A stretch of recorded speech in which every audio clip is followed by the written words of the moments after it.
MSP RAJU, working as Associate Professor, Department of Naval Architecture and Offshore Engineering, Amet University. Today I am going to talk on ship frictional resistance, which is a part of the course Ship Resistance and Propulsion.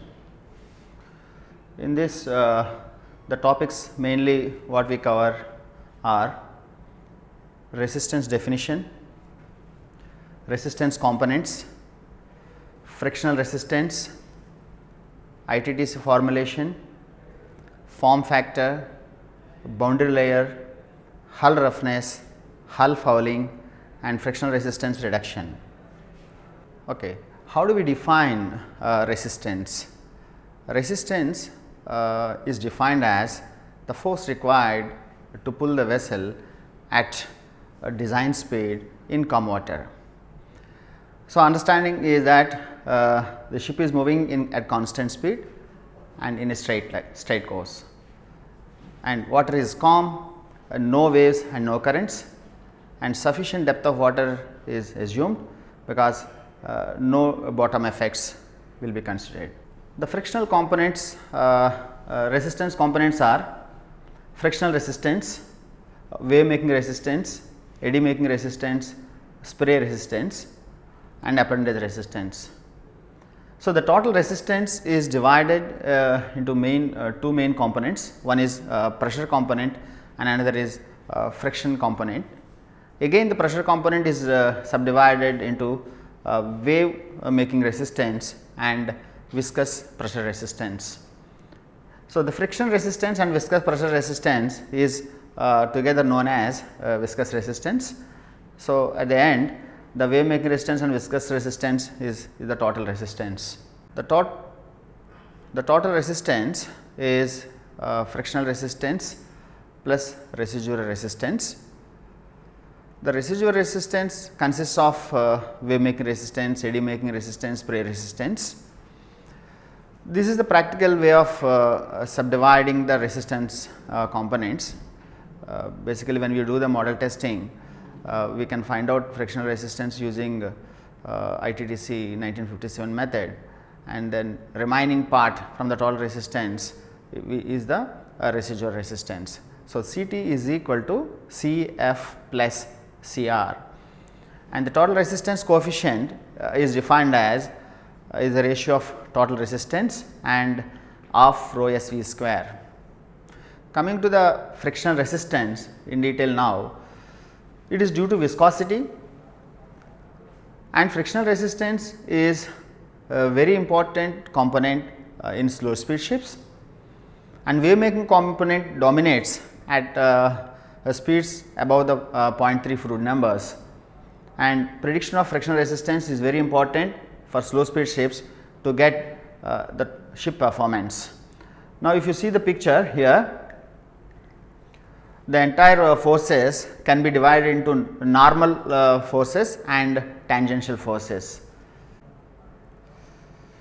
Now, if you take up a stationary plate and the flow is passing over the stationary plate and there is a moving plate, how the velocity is distributed between these two plates is like capital U is equal to y by h capital V, and capital V is nothing but the moving plate velocity, and there is a force which is acting on the plate is mu into S V by h. S is the total area of the plate, and the shear stress is nothing but is proportional to dou u by dou y, that is velocity gradient. The proportionality constant is known as dynamic viscosity.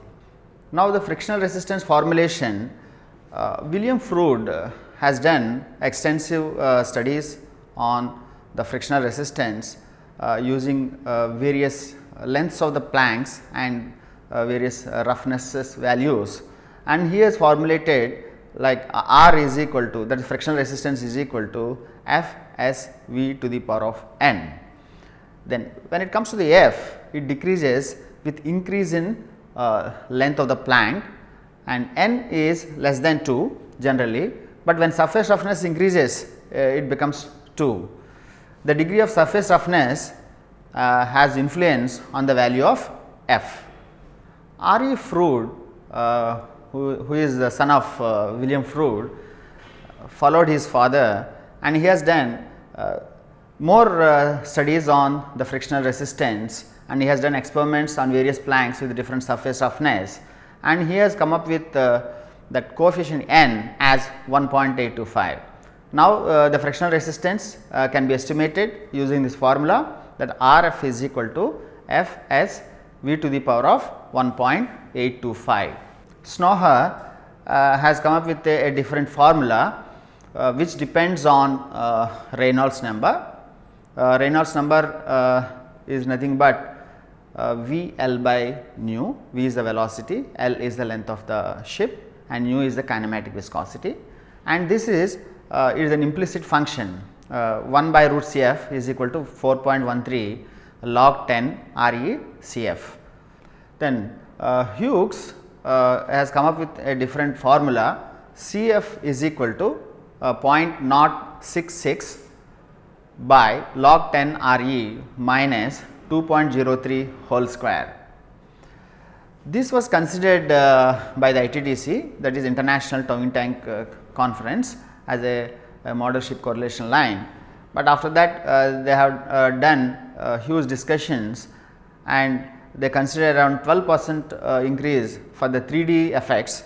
Then ITDC has come up with a new formula, that is Cf is equal to 0.075 by log 10 Re minus 2 whole square, and this formula is known as ITDC 1957 frictional line, and till now we are using the same formula, Cf is equal to 0.075 by log 10 Re minus 2 whole square for estimating the frictional resistance of the ship. Now, coming to the form factor. Form factor is 1 plus k, which is used to consider the 3-dimensional effects of the hull. So, mainly that CF ITDC 1957 line is considering only the 2D effects, and to consider 3D effects, ITDC 1978 method has come up with form factor concept.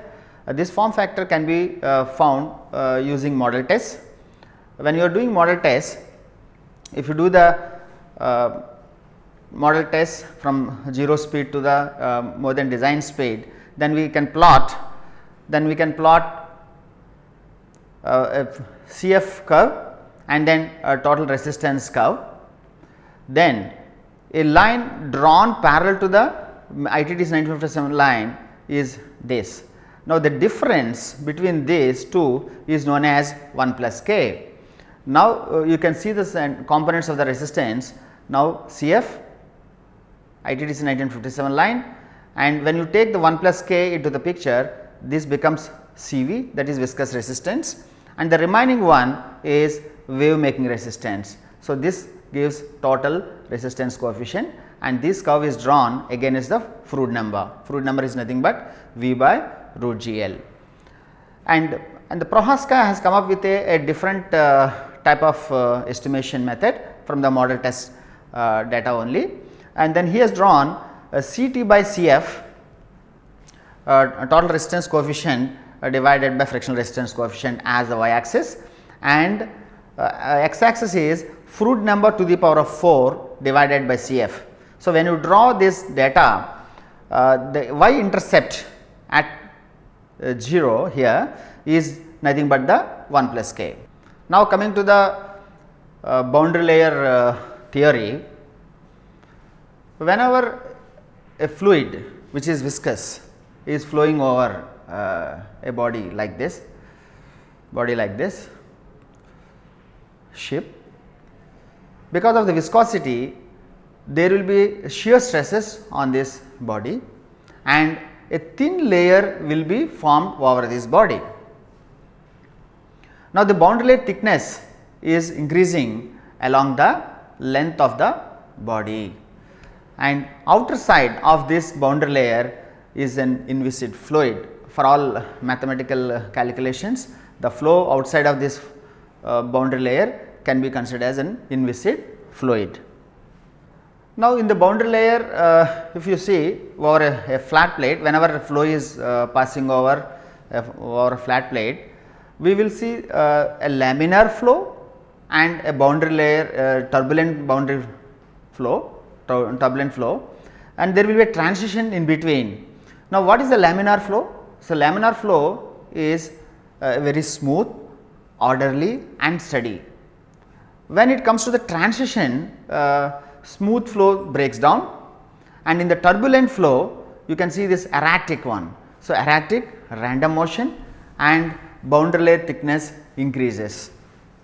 In the boundary layer, the velocity distribution is like this. This is a laminar and this is the turbulent one. So, as the boundary layer thickness is increasing, the velocity becomes free stream velocity, and this is how velocity distribution in the boundary layer. U is equal to U max, that is nothing but the free stream velocity, and y by delta to the power of n, and delta is boundary layer thickness. So, the boundary layer thickness can be given as 0.37 L nu by UL to the power of 1 by 5. Now, the shear stress at the wall can be mu into dou u by dou y at y is equal to 0. So, if we know this shear stress, we can calculate CF, that is frictional resistance coefficient, as tau w divided by of rho u square. Now, in the boundary layer, how the frictional resistance formulation is given. So, this is the boundary layer thickness, and this is the boundary layer thickness. 0 to delta rho into u infinite minus u into dy is equal to 0 to x tau naught into dx is equal to r. So, in a given volume of block, the resistance is equal to 0 to x into tau naught into dx. Boundary layer separation: whenever fluid is passing over any plate or on the surface of a shape, flow is getting separated after some time, after some distance.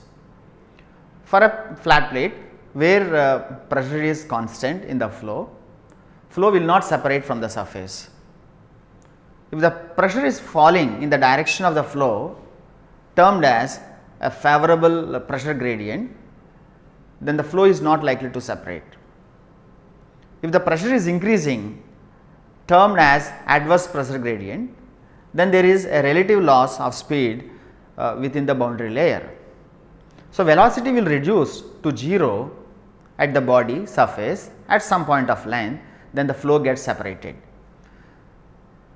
If the flow is getting separated from this separation point, you can see this, the flow is reversed and we have the vortex flow in the boundary layer flow itself.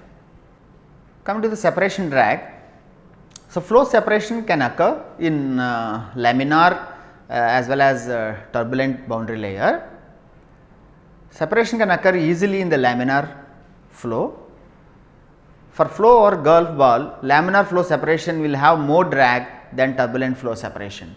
Now, if you take this a golf ball and fluid is flowing or air is flowing over this golf ball, if it is a laminar one, it will be like this, and you can see that on golf ball there will be dents over golf ball, and the flow is sticking to the ball, and this is the turbulent flow. So, now in this golf ball, in turbulent flow the resistance is less compared to the laminar flow. Hull roughness influences the frictional resistance very much. Now, there are lots of studies on hull roughness, that means how roughness can increase or influence the frictional resistance. Now, ITTC has come up with a formulation delta CF frictional resistance increase coefficient is 105 into Ks, this is roughness coefficient divided by length to the power of 1/3 minus 0.64 into 10 to the power of minus 3. Now, if you draw a curve between Reynolds number and CF, this is a laminar flow and this is a turbulent flow, smooth turbulent flow, and there will be a transition from laminar to turbulent. Now, from this picture you can see that as the roughness is increasing, the frictional resistance coefficient is also increasing. Now, coming to the fouling. What is fouling? Fouling is nothing but attachment of seaweeds and barnacles to the ship surface, which will increase hull roughness in the long run, and thereby the power required for the same speed is increasing. So, now we have to reduce this fouling or arrest this fouling. Now, if you see this number of years versus the change in the total resistance coefficient, this is with the roughness and this is with the fouling. So, with the fouling the resistance coefficient is increasing. Now, if you do the dry docking periodically and cleaning, and then if you do the painting, then we can reduce this total resistance coefficient again to the normal one, and then again in next few years it will increase, the resistance curve, total resistance curve is increasing. Suppose at the next dry docking, if you do the short blasting, then we can reduce this curve below this roughness, and again it will increase. So, hull fouling affects very much this frictional resistance. So, what we need to do is we have to dry dock the vessel regularly at in various intervals and clean that fouling barnacles and all, and apply again new paint. So, thereby we can reduce the frictional resistance to some extent. Now, coming to the resistance reduction methods, we have one thing is hull cleaning. That means, if you are not able to dry dock the vessel at various regular intervals, what we can do is we can send an underwater diver and get it cleaned. So, thereby we can reduce the frictional resistance. And another thing is using self polishing paints. If you use self polishing paints also, the frictional resistance is reduced. And very important thing is timely dry docking is the best one in reducing the frictional resistance. And a new concept called injecting air bubbles below the bottom also will reduce frictional resistance. To summarize the overall lecture today, what we have discussed is ship resistance has been defined. Ship resistance is nothing but the total resistance of the ship, the force required to pull the vessel at the design speed in calm water. And we have discussed frictional resistance formulations, that means how ITTC has come up with formula CF is equal to 0.075 by log 10 Rn minus 2 whole square, starting with the Fruit's formulation, that is Rf is equal to Fsv to the power of n, then Snoher line, then Hughes line. Hughes has given as CF is equal to 0.066 divided by log 10 Ru minus 2.03 whole square.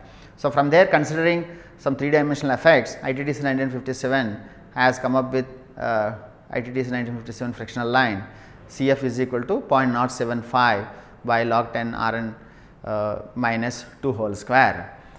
Then we have discussed how the boundary layer is formed and then how the flow is flow in the boundary layer, and the transition from laminar to turbulent, and the frictional formulation in the through boundary layer also we have discussed, and how why the boundary layer is getting separated. And then we have seen the effect of roughness and fouling on ship frictional resistance, and we have discussed frictional resistance reduction methods too. Okay, as a whole we have discussed ship frictional resistance in this lecture. Thank you very much.